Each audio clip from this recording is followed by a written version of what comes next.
What's up, everybody? It's Alex from Heavy New York at the House of Blues in Anaheim, California for Metal Allegiance, and we are here with Testament's one and only Alex Skolnick. Thank you for your time. Hey, Alex and Alex. Yep, right. The It's a Alex horrible Show. name, right? Yeah. Not so bad. Not so bad. But it's so great to have you here. You're doing Metal Allegiance. I've had the honor of seeing Metal Allegiance multiple times. What I was curious about is Metal Allegiance meant to kind of like take all the musicians and kind of combine all their individual projects into one performance? Or do you guys try to like do something outside? Is it like a breath of fresh air outside your day jobs? Yeah, I think it's more the second, the latter. It's really to take the musicians out of the projects in which they're expected to sound a certain way, and see what everybody brings to the table, with a blank slate. Yeah. There's no because everybody here that's in a band, like every band has been around a while, and there's like an established sound with each band, and with that, which is great, but with that comes you fall into patterns, and it's just there's a sense of freedom, and we're able to really create something new.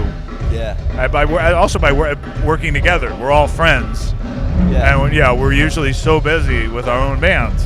Yeah. It's nice to put our creative energies together. Yeah. What I've noticed is with Metal Allegiance, you have classic thrash, like, members of Testament and Megadeth, but then you also bring out, younger musicians such as Andreas from Sepultura and Trevor from Black Dahlia Murder, Alyssa from Arch Enemy. So have you noticed, like, in the audience, like, a variety of different age groups in these types of shows? Yeah. Well, Andreas has been around a while. Yeah. He's really more in our at least my age. I'm actually not the oldest, but it's interesting though, because we do have, not to reveal anybody's age, but there's a couple guys there that were, professionals in the early '80s. Yeah. When I was still in high school, and then folks like Trevor is certainly one of the younger ones who you mentioned. Yeah. And Elisa, I think she's a little older than not much. I mean, she's more. Yeah. But yeah, I mean, I think that's part of the fun. It's just, it's not limited to one age group, and it's really fun to kind of put people together, because you learn from each other. And Trevor, for example, like he's watching Blitz and John Bush. He's grew up listening to those guys, and you could just tell he's so into it. And then he does a song, and those guys, Blitz, they're on the stage watching him, going, Yeah. "Damn, where did this kid come from?" Exactly. So it's Michigan. Yeah. So it's really it's just fun to see that whole process. Yeah. Now, going into Testament, I actually spoke briefly with Gene and Chuck last night at the Hall of Heavy Metal History. We're working on some new music. Mm-hmm. Is this going to intend to be a direct follow-up to Brotherhood of the Snake, or are you trying to maybe make a record that kind of stands out in the Testament discography? I think anytime we make a record, we don't think about the last record. That's done. Yeah. It's actually the last thing we want to be influenced by is the previous record. Okay. And I think it's pretty safe to say there's never been two records in a row where they're really that much alike. Yeah. You know what I mean? We don't have like we don't have a period.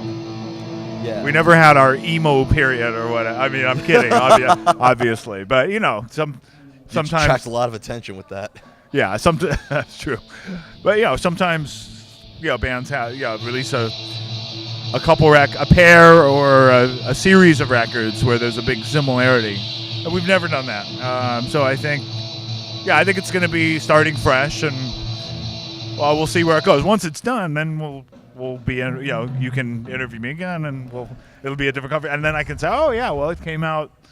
Sound having some elements of this record, but others of this, and then Yeah. but you don't know. It's not pre-planned. Yeah. Being that Testament has now been around since the 80s, do you guys still, is it fair to say you guys still take a new approach to writing, or is there like a usual formula that Testament follows? I think it's new. I mean, I think it's new based on changes in the band.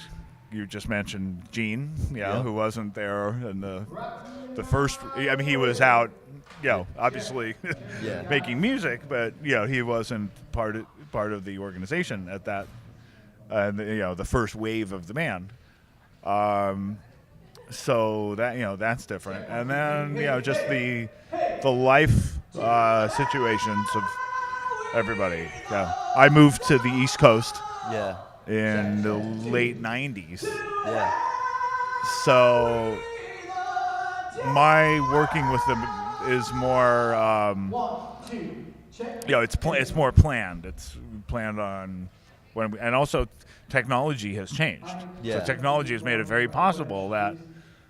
We can do a lot of work even if we live far away. So Gene actually lives in San Diego. Yeah. I live in New York City, and we make it work. But it's that just those situations alone are very different from how it was in the first wave of the band, where everybody lived in the Bay Area. Yeah. We rehearsed at a dingy rehearsal spot twice a week, and did the writing there. Yeah. Now people have lives, people have families and Responsibilities. Yeah. But we find ways to make it work. Yeah. And one other final question I'd like to ask you is what is your main choice of gear? What is your weapon of choice? Well, it depends on the situation. So tonight, I'm playing. The amp I'm using is made by Buddha. But we're also sponsored by Orange. I have to give a big thank you to Orange. And I'm playing both amps. I'm playing a rig with both Orange and Buddha. And the support band is starting their sound check, as you can tell. Yeah. Sorry about that, guys. And then my main guitar is made by ESP. I have a signature Alex Skolnick ESP that I'm playing tonight. Yeah. It seems like ESP is the go-to for metalheads now. Yeah, and I always avoided the more metal guitars, but my guitar is really like a classic guitar. It's sort of closer to a Les Paul, but to my specifications. Awesome. And then there's a segment of the song where we're playing Black Sabbath, so I have a vintage Gibson SG, that of course, for that. Yeah. So before we go, I want to thank you so much for your time. You're working on new music now. When can we be expecting a brand new Testament record, if you're allowed to say? Definitely this year. What? We plan to. We're going to finish writing soon, and we plan to have it released later in the year. Awesome. Well, Alex, thank you so much for your time. I'm glad we were able to hear each other. Absolutely. Thank God for this Bye. Zoom. Thank God for this Zoom, so you could hear everything past that. But this is Alex from Heavy New York. We will see you next time. Alex Skolnick from Testament. Be on the lookout for new music soon.